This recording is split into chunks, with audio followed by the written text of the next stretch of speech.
चलिए, बहुत अच्छी बात। Good morning to all of you. आज डिस्पर्शन ऑफ लाइट का तीसरा क्लास होगा।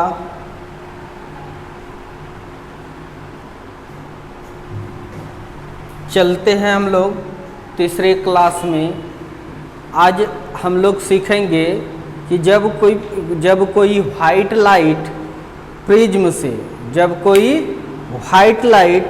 प्रिज्म से गुजरता है तो 7 रंगों में विभक्त हो जाता है। सभी अलग अलग एंगल पर डेविएट करता है, मतलब विचलित होता है। सभी अलग अलग रंगों पर अलग अलग कोण पर डेविएट करता है या विचलित होता है। सभी कलर का विचलन कोण क्या होगा, डेविएशन एंगल क्या होगा, ये निकालेंगे। कोई दिक्कत? तो हेडिंग लगाएंगे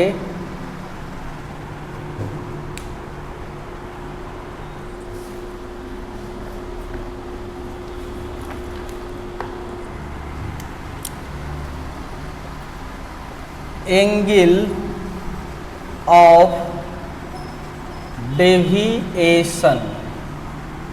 angle of deviation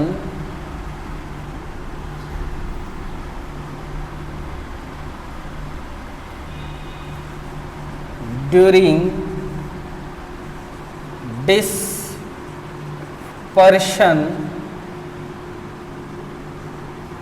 bye prism. During dispersion by prism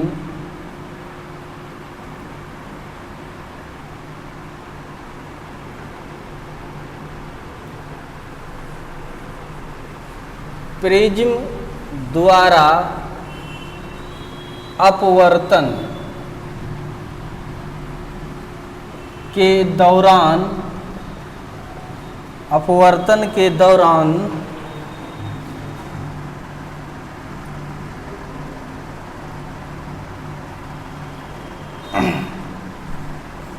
विचलन कोण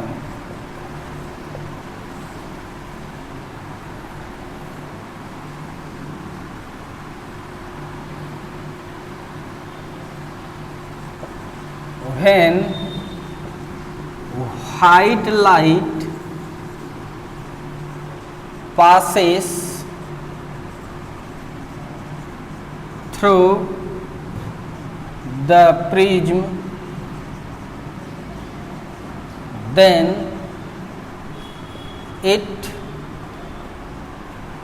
divided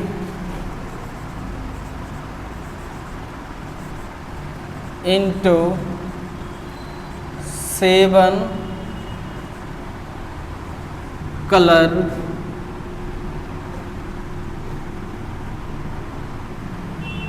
and each color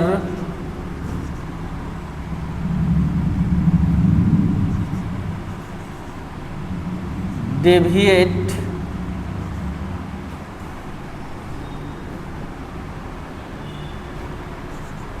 as shown in the figure। मतलब आप लोग ये सीख चुके हैं कि जब श्वेत प्रकाश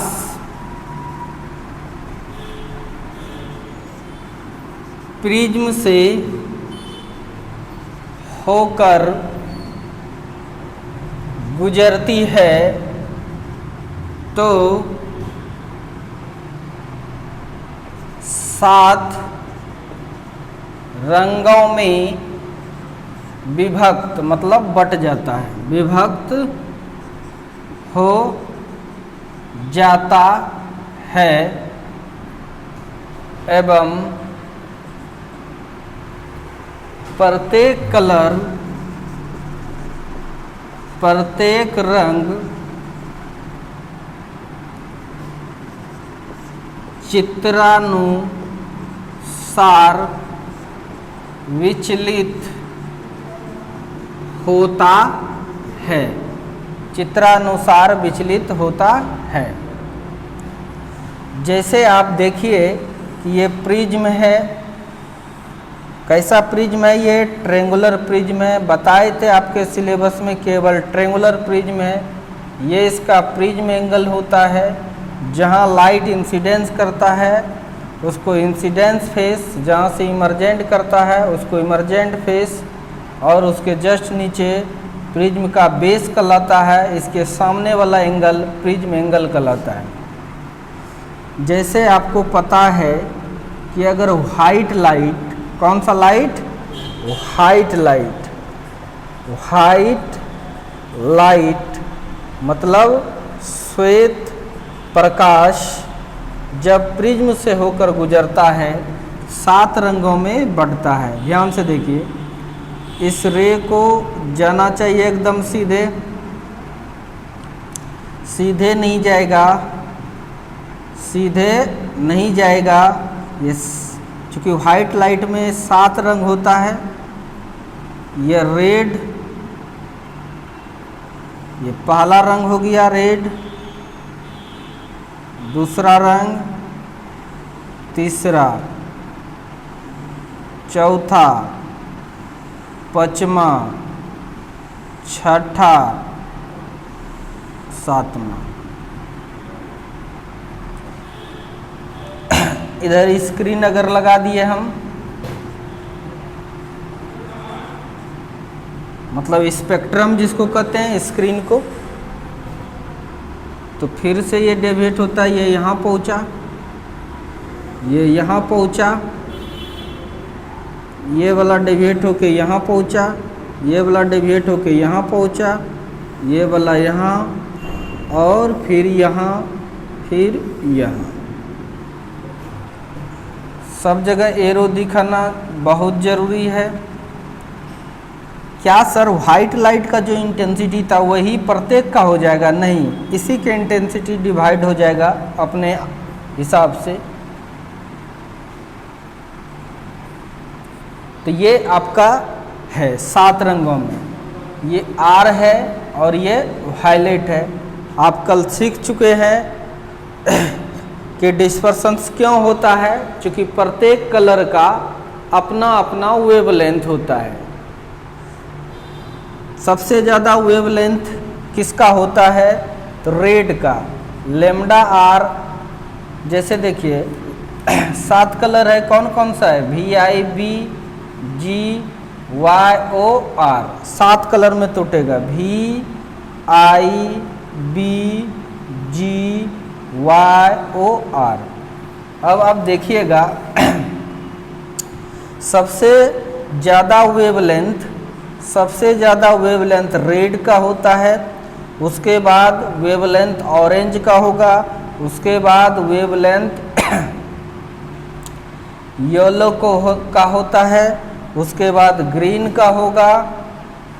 सबसे ऑब्जेक्टिव आते रहता है, ग्रीन का होगा, उसके बाद वेवलेंथ ब्लू का होगा, उसके बाद वेवलेंथ इंडिगो का होगा, लेमडा इंडिगो। उसके बाद सबसे कम वेवलेंथ किसका होता है? वायलेट कलर का होता है। यह बात हम लोग को पता है पहले से, कि हम लोग यह बात जानते हैं। ये सब चीज़ को नोट करके लिखना है कि सबसे ज़्यादा वेवलेंथ इसका होता है रेड का, और सबसे कम किसका होता है? वायलेट का होता है। रेड का वेवलेंथ सबसे अधिक होता है और वायलेट का सबसे कम होता है। इस तरह से ऑर्डर होता है वेवलेंथ का। तो बाय कॉची इक्वेशंस हम लोग को पता है कि कॉची इक्वेशंस जो है वो रिफ्रैक्टिव इंडेक्स और वेवलेंथ के रिलेशंस को बताता है। ये निकलता A + B by lambda square, फिर चलते जाता है B पर power lambda two the power 4, फिर C बाय ये C हो गया, फिर D बाय लेमडा पावर 6, यानी बहुत छोटा है। ओवरऑल देखें तो लेमडा बढ़ेगा तो म्यू घटेगा, तो इसको हम लिख सकते हैं म्यू डायरेक्टली प्रोपोर्शनल है, इन्वर्सली प्रोपोर्शनल है किसका, लेमडा का। किसका, लेमडा का। ध्यान देना, लेमडा जिसका ज़्यादा उसका म्यू कम, लेमडा जिसका कम उसका म्यू ज़्यादा। इसका मतलब लेमडा ज़्यादा किसका है, रेड कलर का है। लेमडा ज़्यादा किसका है, रेड कलर का है। तो रेड कलर का लेमडा ज़्यादा है, रेड कलर का लेमडा ज़्यादा है तो म्यू उसका क्या होगा, कम होगा। तो यह भी बात आप लिख सकते हो कि रेड का म्यू कम होता है। सबसे ज़्यादा म्यू किसका होगा, वायलेट का, इसलिए ये ज़्यादा मुड़ता है, वो भी सीखेंगे। रेड का हो गया कम, उससे ये सीधे लिखते हैं। सबसे ज़्यादा किसका होगा, लेमडा जिसका कम होगा उसका म्यू ज़्यादा होगा। तो कम किसका लेमडा है, वायलेट का, तो हम लिख सकते लेमडा वायलेट बड़ा होगा, लेमडा नहीं म्यू, म्यू वायलेट का सबसे ज़्यादा होगा। उसके बाद म्यू इंडिगो का होता है, उसके बाद म्यू ब्लू का होता है, उसके बाद म्यू ग्रीन का होता है, उसके बाद म्यू येलो का होगा, उसके बाद म्यू ऑरेंज का होगा और उसके बाद म्यू रेड का होगा।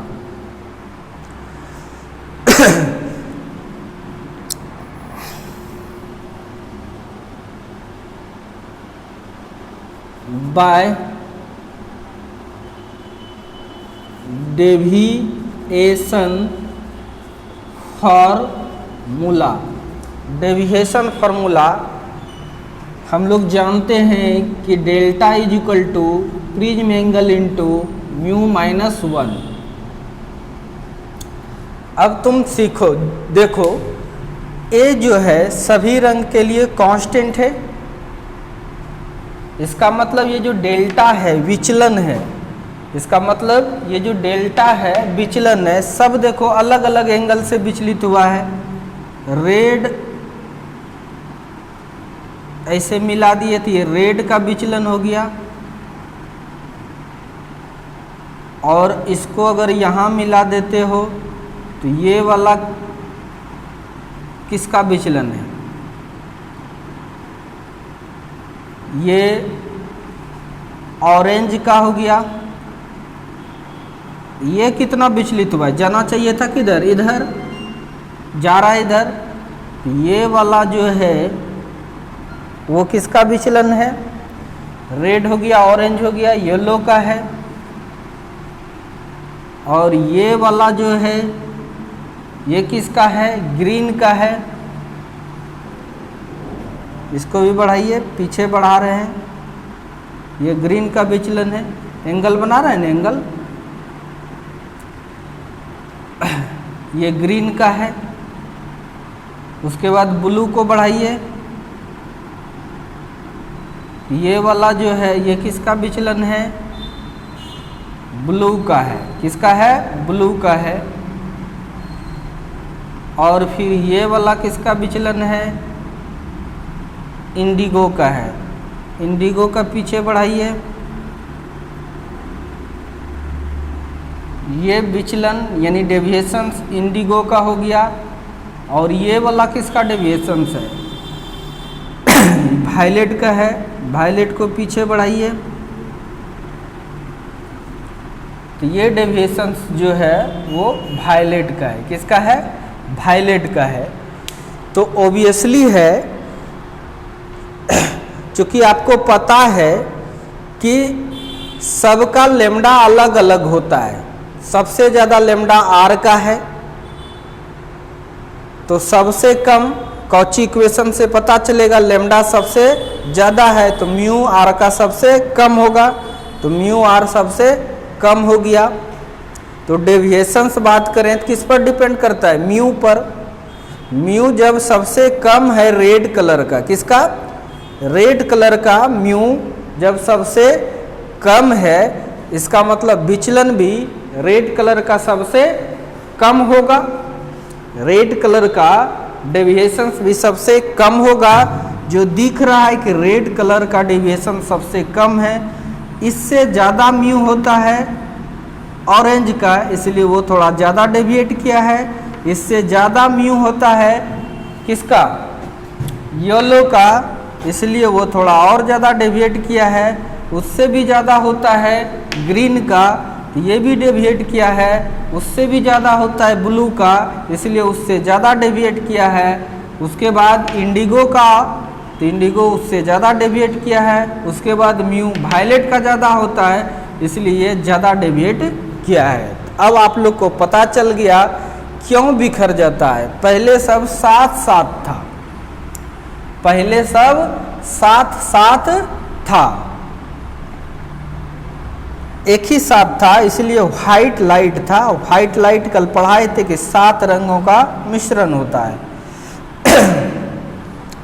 जब यह प्रिज्म से होकर गुजरा, यानी रेयर से डेंसर में गया, अलग अलग डेंसर मीडियम रहेगा तो अलग अलग तरीका से बेंड होगा। ज़्यादा डेंसर होगा तो ज़्यादा मुड़ेगा, ज़्यादा डेंसर होगा तो ज़्यादा मुड़ेगा। रिफ्रैक्शन से हम लोग जानते हैं, तो ऑब्वियसली इसका रिफ्रैक्टिव इंडेक्स ज़्यादा है, तो ऑब्वियसली है ये ज़्यादा मुड़ा, उससे ये कम मुड़ा, उससे ये कम मुड़ा, उससे ये कम, उससे कम, उससे कम, इस तरह से। अब तुमको कभी पूछ सकता है रेड कलर का कितना डेविएशंस होगा, ऑरेंज का कितना होगा, येलो का कितना होगा, ग्रीन का कितना होगा, ब्लू का, इंडिगो का, सबका डेविएशंस एंगल तुमको निकालना है। यही क्वेश्चन है, angle of deviation during dispersion by prism. Prism द्वारा अपवर्तन के दौरान, अपवर्तन नहीं, वर्ण विक्षेपण, वर्ण विक्षेपण के दौरान विचलन कोण, तो हमको वो विचलन कोण निकालना है। ये सब बातें आप लोग को पता है, नोट कर लो इसको। अब हम सभी का डेविएशन एंगल निकालते हैं, ऊपर मिटा रहे हैं, इसके नीचे लिखना तुम लोग। तो इसको मिटा दिए,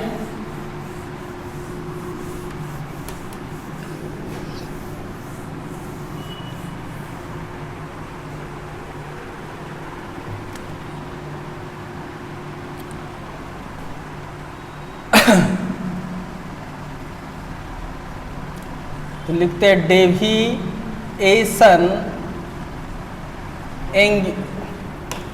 लिखते हैं deviation angle of all colour,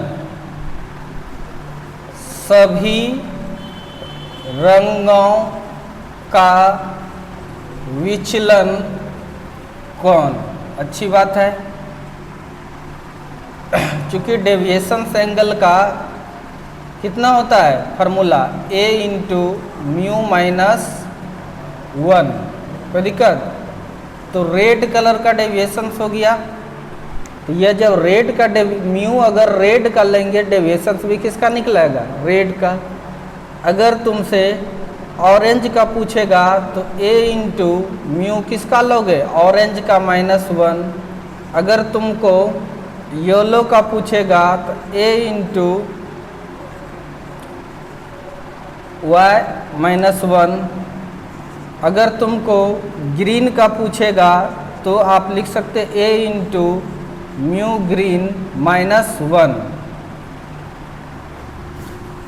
अगर आपको ब्लू का पूछेगा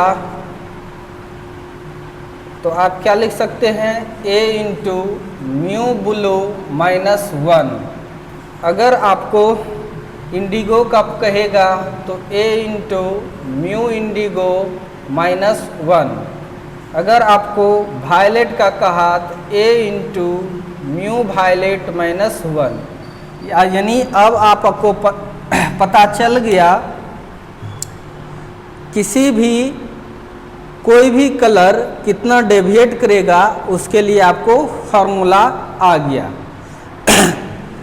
रेड डेविएट करेगा तो ये फार्मूला एवं प्रकार से, अगर वायलेट डेविएट करेगा तो ये फार्मूला इस्तेमाल हम लोग करेंगे। ठीक है, तो अब देखिए एक चीज सिखाते हैं, VIBGYOR 7 कलर हो गया। कहेगा कि औसत कलर कौन सा है, जिसको मीन कलर कहते हैं इंग्लिश में, या एवरेज कलर। तो कुछ लोग सोचता है 3 इधर बीच का। ये थ्योरेटिकल देखने में लगता है कि ये ग्रीन कलर एवरेज कलर होगा, लेकिन इसकी भी वेवलेंथ, इसका भी लेमडा, इसका भी लेमडा, यानी लेमडा भी एवरेज कैसे निकालते हैं। बहुत लोग सोचता है कि इधर भी 3 और इधर भी 3, ये जो बीच का कलर है यही मीन कलर है या एवरेज कलर है। हिंदी हुआ इसका औसत वर्ण। लेकिन एवरेज वैसे नहीं निकलता है। इसका जब वेवलेंथ लेता है प्लस इंडिगो का वेवलेंथ प्लस ब्लू का वेवलेंथ प्लस ग्रीन का वेवलेंथ प्लस येलो का वेवलेंथ प्लस ऑरेंज का वेवलेंथ प्लस रेड का वेवलेंथ, कितना हो गया 7।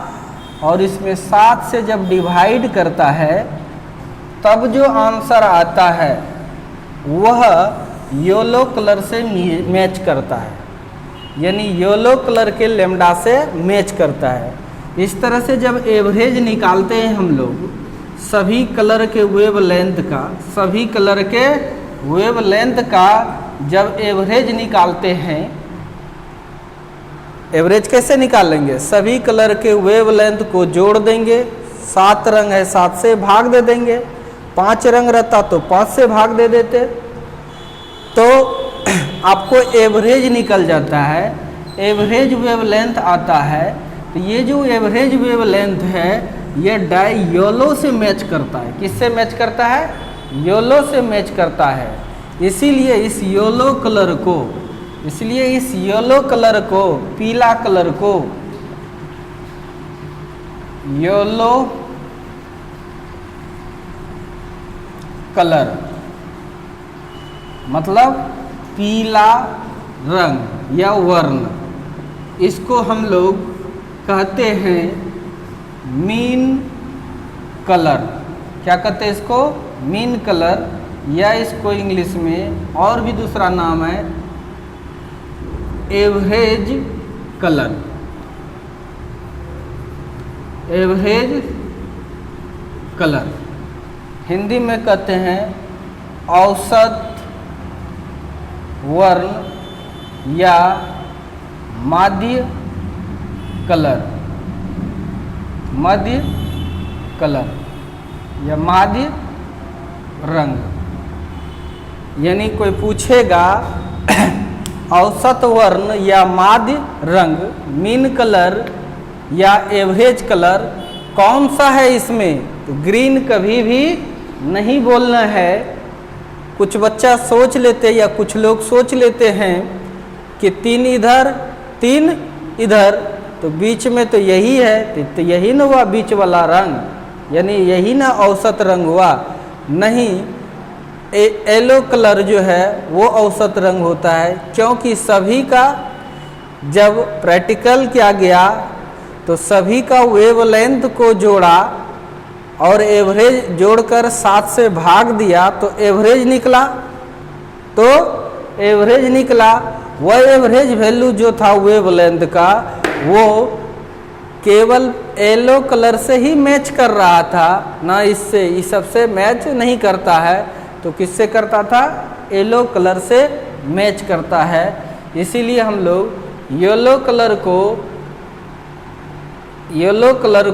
मीन कलर कहते हैं। इसीलिए हम लोग येलो कलर को मीन कलर कहते हैं। तो समझ में आ गया।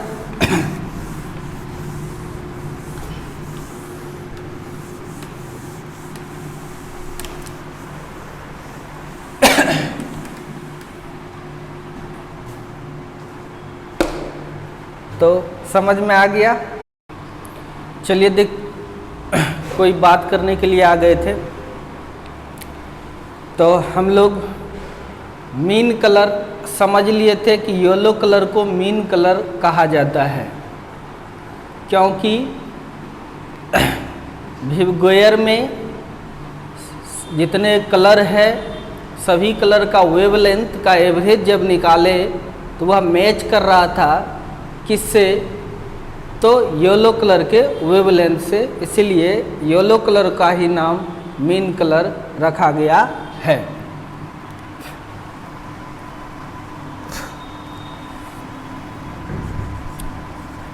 हाय क्वेश्चन से बनता है, why yellow colour of light called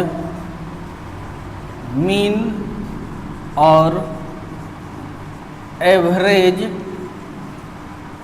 colour of light.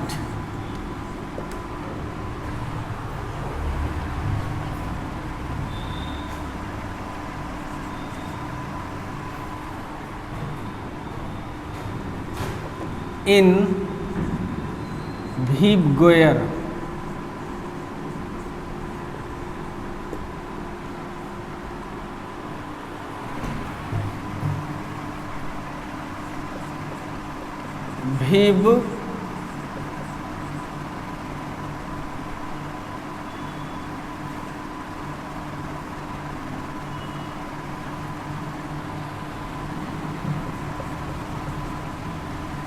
विबगोयर में पीले वर्ण या इसको रंग भी कहते हैं को माध्य रंग या औसत वर्ण क्यों कहा जाता है। क्वेश्चन ये है, इसका आंसर लिखेंगे। Answer, since average wavelength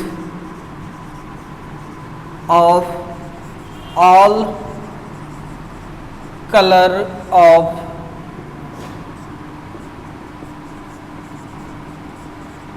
विबगोयर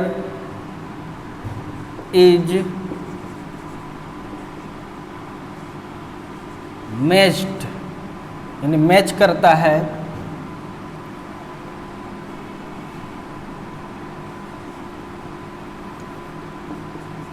value of wavelength of yellow color. So yellow color is called yellow color is called mean color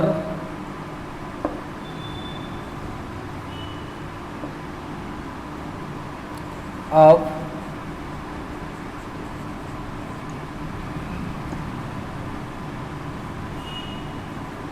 विबगोयर।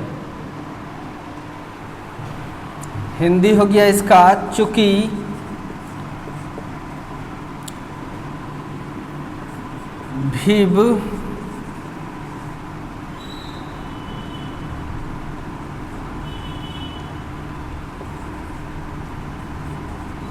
विबगोयर के सभी रंगों का या रंगों के औसत वेव लेंथ वेवलेंथ मतलब तरंग दैर्घ्य,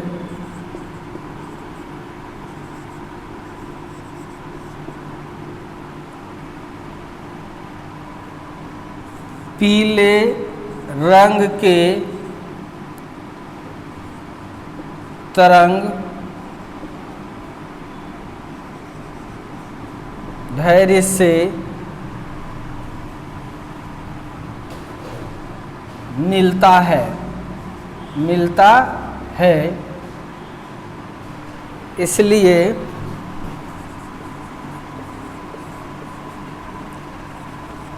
पीले रंग को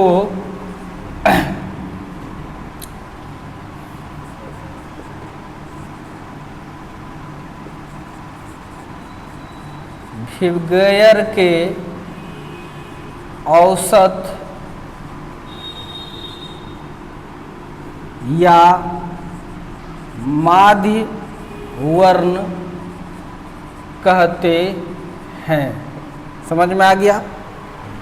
यानी आप लिख सकते हैं वेवलेंथ वायलेट का प्लस वेवलेंथ इंडिगो का प्लस वेवलेंथ ब्लू का प्लस वेवलेंथ येलो का प्लस वेवलेंथ ऑरेंज का प्लस वेवलेंथ रेड का बाय 7, ये जो निकलता है वेवलेंथ किसका? येलो कलर का। तो ठीक है, इसको जल्दी से नोट करो।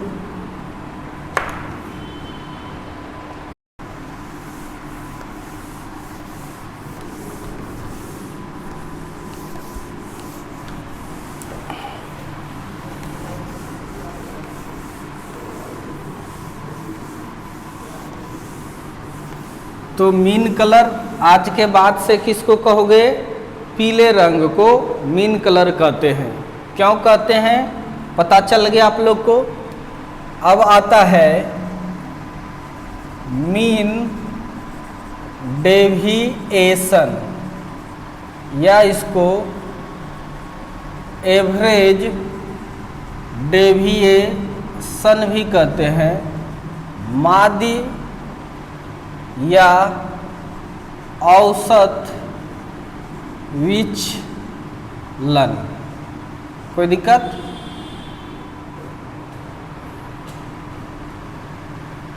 The deviation of yellow colour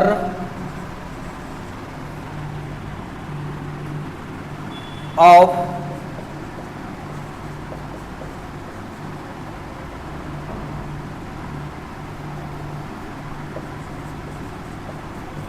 behavior is called mean deviation। Mean deviation और एवरेज डेविएशन बहुत आसान है। मीन कलर कितना डेविएट कर रहा है उसी डेविएशंस को मीन कलर कहेंगे, मीन डेविएशंस कहेंगे। मीन कलर कौन सा होता है? तो पीला होता है। तो हम लोग लिखेंगे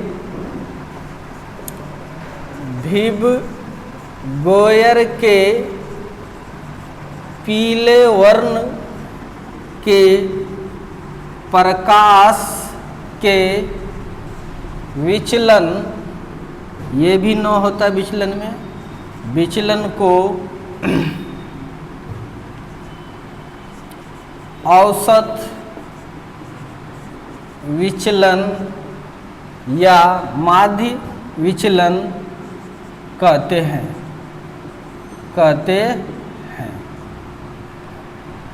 कोई दिक्कत? विबग्योर के पीले वर्ण के प्रकाश के विचलन को औसत विचलन या माध्य विचलन कहते हैं। जैसे देखिए ये प्रिज्म है आपका, कहीं कोई दिक्कत नहीं है। कोई लाइट यहाँ आया, जाना चाहिए था इसको किधर?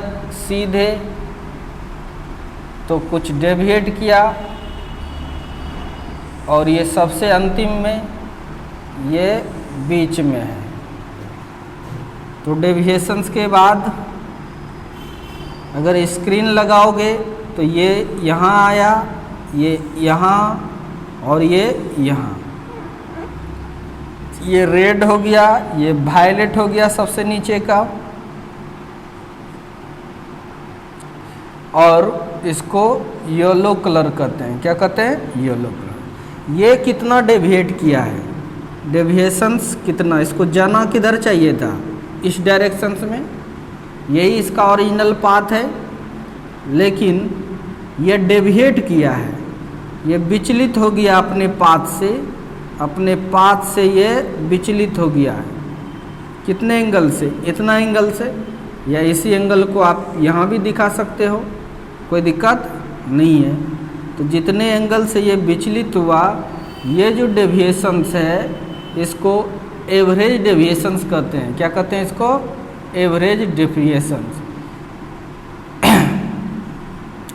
यानी येलो का है डेविएशंस, इसको हम लोग एवरेज, डेल्टा ए भी ई, डेल्टा मतलब विचलन, ए भी ई मतलब एवरेज। तो ये आराम से निकाल सकते हैं हम लोग। ये मानो इसका प्रिज्म एंगल ए है और इसकी रिफ्रैक्टिव इंडेक्स म्यू है, चूँकि जानते हैं डेल्टा इज इक्वल टू क्या होता है, ए इंटू मिनिमम विचलन है, delta is equal to A into mu minus 1। इसलिए delta Y is equal to A into mu Y minus 1। तो इसी को क्या कहते हैं हम लोग? Average. A is equal A into mu Y minus 1। तो समझ में आ गया आपको? ठीक है, नोट करो फटाक से।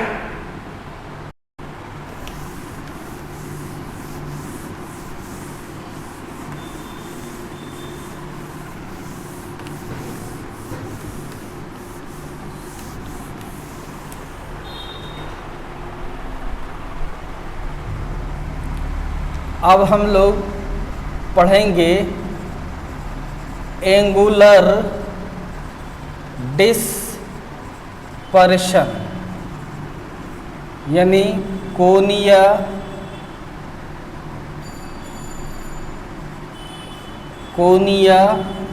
वर्ण विक्षेपण।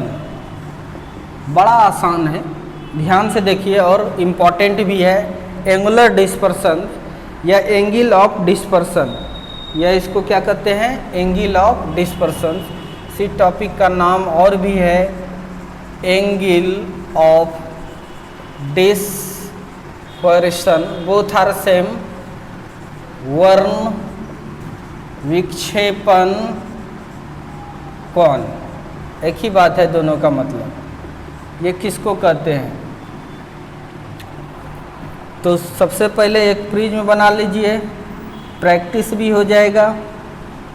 ये एक प्रिज्म है, ये प्रिज्म एंगल है ए, कोई लाइट यहाँ पर पड़ा, जाना चाहिए था किधर?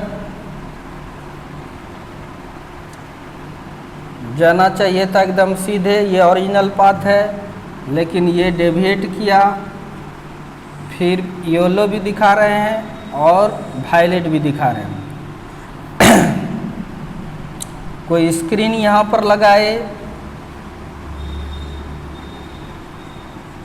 स्क्रीन पर्दा, ये यहाँ डेविएट किया,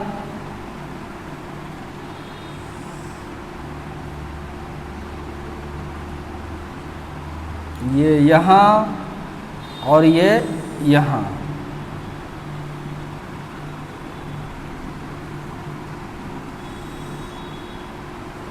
इस तरह से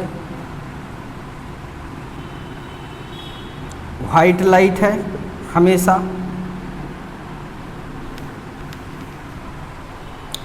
अब देखिए, कह रहा एंगुलर डिस्पर्शन, सॉरी, हाँ, कोणीय वर्ण विक्षेपण। इसका मतलब डिस्पर्सन सीधा रिलेट करता है एंगल से। तो कितना एंगल बना रहा है, तो ये देखिए ध्यान से, इसको अगर पीछे बढ़ाओगे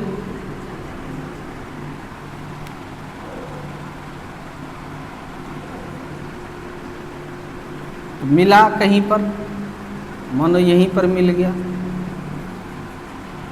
ये कोई भी ऑब्जेक्ट से या ऑब्जेक्ट है, इससे वाइट लाइट अगर निकल रहा होगा प्रिज्म में, इमेज भी बन जाएगा इसका इस जगह पे। जितना भी रे है सब यहीं पर आकर मिलेगा। और भी रे जो बीच में नहीं दिखाए हैं, ये केवल वायलेट है और ये रेड है और ये क्या है, येलो है। इसके बीच में बहुत सारे कलर है, सब कलर आके इसी पॉइंट पर मिलेगा। इसका मतलब इसका यहाँ पर इमेज बनाता है। क्या बनाता है? इमेज। क्या एक किरण से इमेज बन जाएगा? हाँ, प्रिज्म एक रंग से भी इमेज बना सकता है। प्रिज्म ये आ रहा है कि नहीं? प्रिज्म एक रंग, एक भी रे अगर व्हाइट लाइट अगर किसी ऑब्जेक्ट से निकलता है तो प्रिज्म का ये खासियत सुन लो कि वह एक रे से भी इमेज बना सकता है। काहे कि जो बटेगा सभी किरण जो बटेगा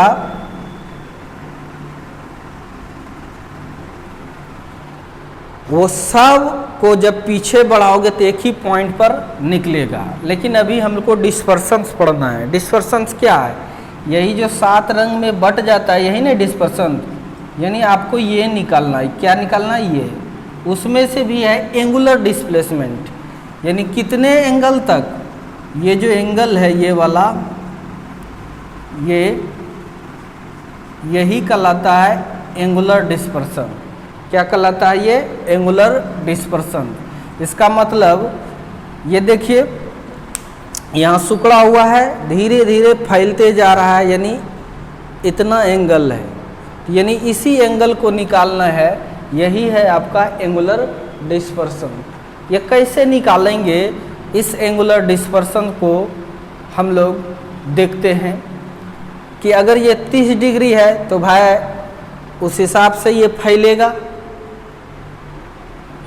60 डिग्री है तो उस हिसाब से फैलेगा। यानी ये कितना फैल रहा है, ये कितना फैल रहा है, वह घटना है डिस्पर्शन। क्या है? वह घटना है डिस्पर्शन। अगर 10 डिग्री है तो कम फैलेगा, 20 डिग्री है थोड़ा ज़्यादा फैलेगा, 30 डिग्री है तो और फैलेगा। ये जो फैलने वाली बात हो रही है, कितना चौड़ा स्पेक्ट्रम बनेगा, यही है इस डिस्पर्शन। क्या है ये? डिस्पर्शन। कितना मूड़ा ये है विचलन। डेविएशन और dispersion both are different. Deviations मतलब होता है विचलित होना, जाना चाहिए था किधर और चला गया किधर, वो है डेविएशन, विचलन। और कितना फैला जिसको पसरा कर सकते हैं, पसरा, उसको हम लोग कहते हैं डिस्पर्शन। समझ में आ रहा है कि नहीं? फैलना मतलब डिस्पर्शन, मुड़ना मतलब डेविएशन, फैलना मतलब डिस्पर्शन, वर्ण विक्षेपण हुआ हिंदी, मुड़ना मतलब डेविएशन मतलब विचलन। अच्छी बात है। तो इसको निकालना है, तो वो कैसे निकालेंगे? ध्यान से देखिए। ये विचलित हुआ है रेड। क्या, कौन सा विचलित हुआ है? रेड। और यह विचलित हुआ है यहाँ से यहाँ तक, वो कौन विचलित हुआ है? वायलेट, यानी रेड। ध्यान से देखिए, ये यहाँ भी एंगल बने या ये बात बराबर है। इसका यहाँ भी एंगल बने, ये चाहे ये, बोथ आर सेम। ये एंगल और ये एंगल सेम है। जैसे देखो यहाँ कहें चाहे यहाँ, ऐसा नहीं कि ये बड़ा दिख रहा है तो ये बड़ा हो गया। एक ही एंगल है। जो अगर 30 डिग्री यहाँ है तो ये भी क्या है? 30 डिग्री ही है। कंफ्यूज नहीं करना है। तो कितना फैला है, यानी ये एंगल निकालना है, ये एंगल निकालना है। इस एंगल को डेल्टा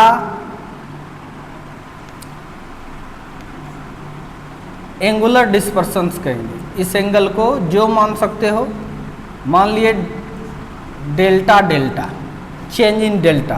क्या मान लिए? Change in delta. चूंकि अगर ये पूरे में इसको माइनस कर देंगे तो ये बचेगा, बोलो। इस पूरे में अगर इसको माइनस कर देंगे तो ये बचेगा,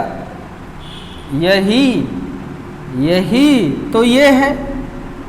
यानी डेल्टा V में अगर डेल्टा R को माइनस कर दो तो आपको निकल जाएगा क्या? Angular dispersion. क्या निकल जाएगा? Angular dispersion. यही आपका है एंगुलर डिस्पर्शन, कोणीय विक्षेपण। तो इसका डिफिनेशन हम लोग बना सकते हैं। ये एंगल निकालना है तो क्या करना पड़ेगा? कितना वायलेट कलर डेविएट हुआ है उसमें डिफरेंस कर देंगे, घटा देंगे।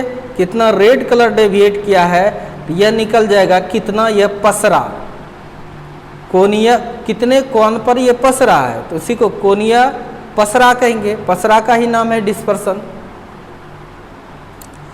तब हम लोग आगे लिखते हैं इसका definition. The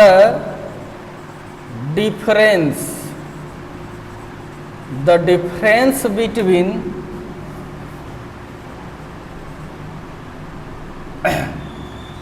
angle of deviation of violet color and angle of deviation, angle of, नहीं दिखाई दे रहा है पूरे, चलो दिखाई नहीं दे रहा है तो लिखेंगे the difference between angle of deviation of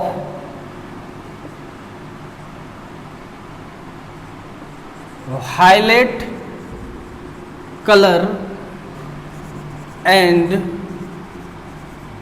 angle of deviation of red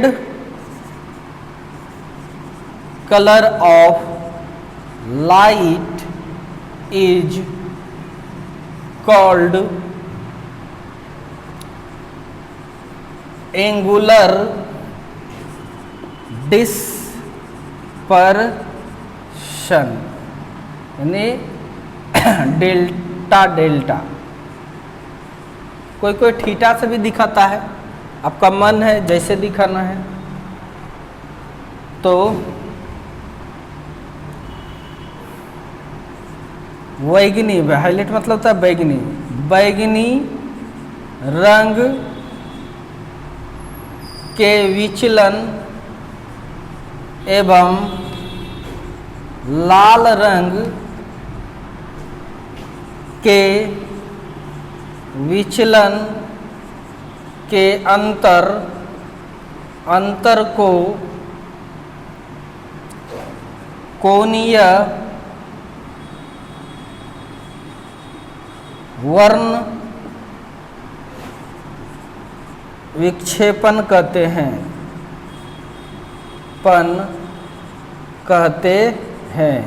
अच्छी बात है। यानी आप चेंज इन डेल्टा, या डेल्टा डेल्टा, ये बड़ी डेल्टा, ये छोटी डेल्टा, तो वायलेट कितना डेविएट किया और रेड कितना किया, तो ये फार्मूला आ गया। या इसको और आगे बढ़ाएंगे हम लोग, delta delta is equal to mu भी निकालना है। डेल्टा का फार्मूला क्या होता है? A into mu minus one, लेकिन वायलेट का निकाल रहे हैं तो वायलेट हो गया minus A into mu minus 1। Red का है तो रेड लगा दिए। Change in delta is equal to, यानी angular dispersion is equal to, एक कॉमन आ जाएगा, कॉमन ले लो, म्यू भी माइनस 1, ये कॉमन आ गया, plus minus minus mu R, minus minus plus 1 minus 1 ख़त्म।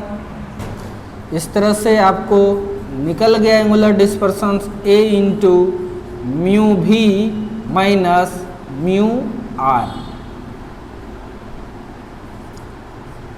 तो पूछेगा आपको एंगुलर डिस्पर्सन किस पर डिपेंड करता है? प्रिज्म एंगल पर डिपेंड करता है पहली बात, और रिफ्रैक्टिव इंडेक्स रेड का कितना है और वायलेट का कितना है उस पर भी डिपेंड करता है। यानी रिफ्रैक्टिव इंडेक्स पर भी डिपेंड करता है और प्रिज्म एंगल पर भी करता है। तो नोट करो फटाक से। चलिए अब चलते हैं डिस्पर्सिव पावर, सिव पावर, बहुत इम्पोर्टेंट है ये, इसको ओमेगा से दिखाते हैं हम लोग। डिस्पर्सिव पावर,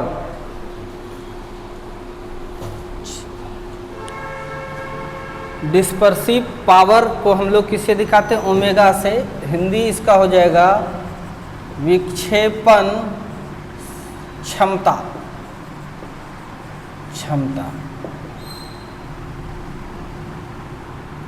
यानी प्रिज्म जो डिस्पर्सन होता है प्रिज्म में, उसकी क्या क्षमता है वह क्षमता निकालना है।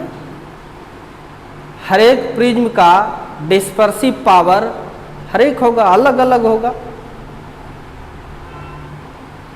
तो कितना क्षमता है उस प्रिज्म को रे को फैलाने का, मोड़ने वाली बात नहीं कर रहे हैं, मोड़ना डेविएशंस कहलाता है, मोड़ना डेविएशंस कहलाता है। कितना रे फैलेगा यानी कितना चौड़ा स्पेक्ट्रम बनेगा। अगर ज़्यादा चौड़ा स्पेक्ट्रम बना रहा है इसका मतलब है सेम प्रिज्म है सपोज दैट, और वो कम चौड़ा बनाया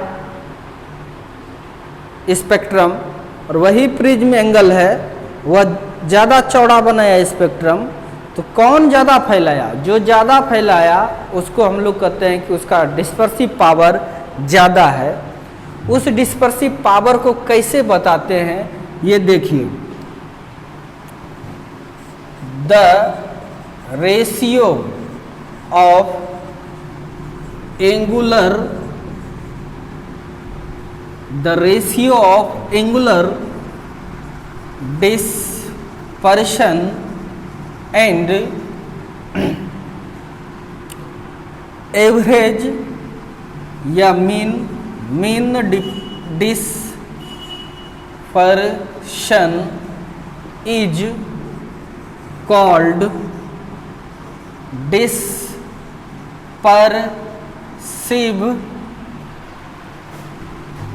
पावर। हिंदी में कोणीय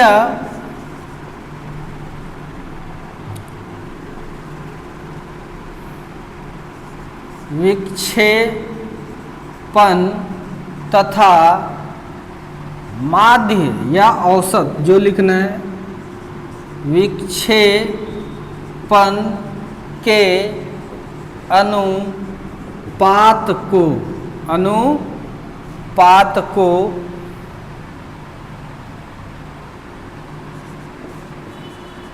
विक्षेपण क्षमता कहते हैं। इसे ओमेगा द्वारा सूचित किया जाता है, सूचित किया जाता है। तो अच्छा, इसको रेशियो से ही क्यों दिखाया ये देखते हैं, पहले लिख लेते हैं। Dispersive power omega is equal to, यह रेशियो है किसका? एंगुलर डिस्पर्सन, मतलब कोणीय विक्षेपण, बाय मीन डिस्पर्शन, मतलब माध्य विक्षेपण। तो ऑब्वियसली है, देखिए डिस्पर्सन का मतलब क्या होता है, फैलना। विक्षेपण तुम जो अगर कहीं लिखा है तो अपने भाषा में समझने के लिए उसको फैलना समझना।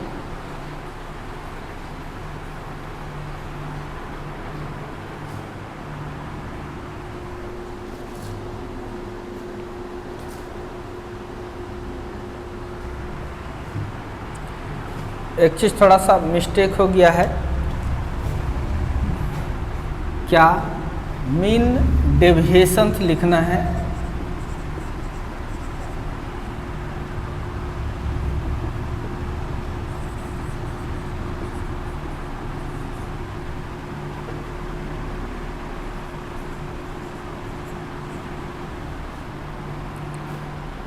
तो ध्यान से देखिए। Omega is equal to angular dispersion हम लोग पढ़ लिए, delta delta by mean, mean को यानी येलो कलर का, येलो कलर के डेविएशंस को मीन डेविएशंस कहते हैं। ध्यान से देखिए, डेविएशन मतलब ये क्या है, मुड़ना। डेविएशंस का मतलब अपने भाषा में इसको मुड़ना समझेंगे, और इसको क्या समझते हैं हम लोग, फैलना। क्या समझते हैं इसको, फैलना। बहुत इंपॉर्टेंट है, समझो।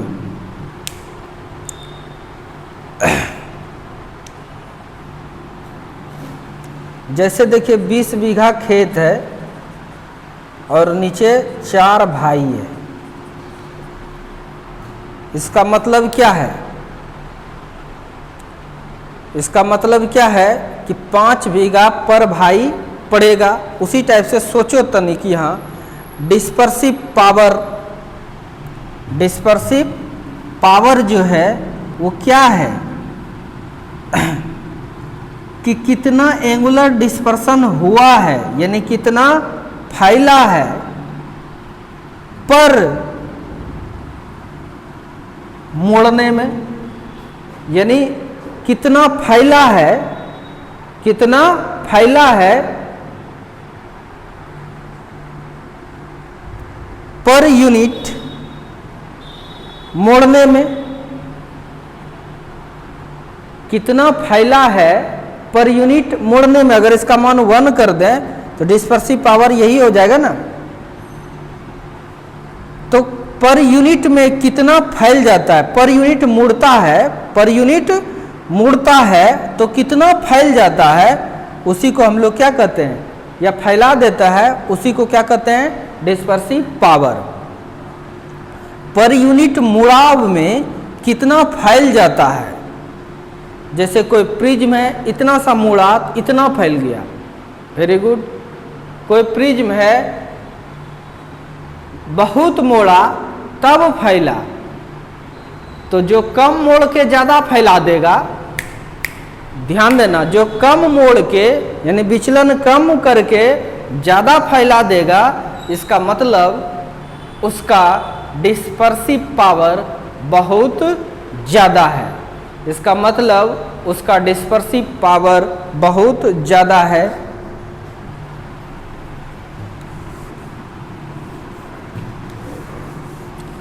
तो इस तरह से आप ये लिख सकते हो। इसको आगे बढ़ाइए। इसको हम लोग पढ़े थे क्या, डेल्टा आर, ये भी फॉर्मूला हो गया। डेल्टा भी minus delta R by mu Y, ये भी फॉर्मूला हो गया।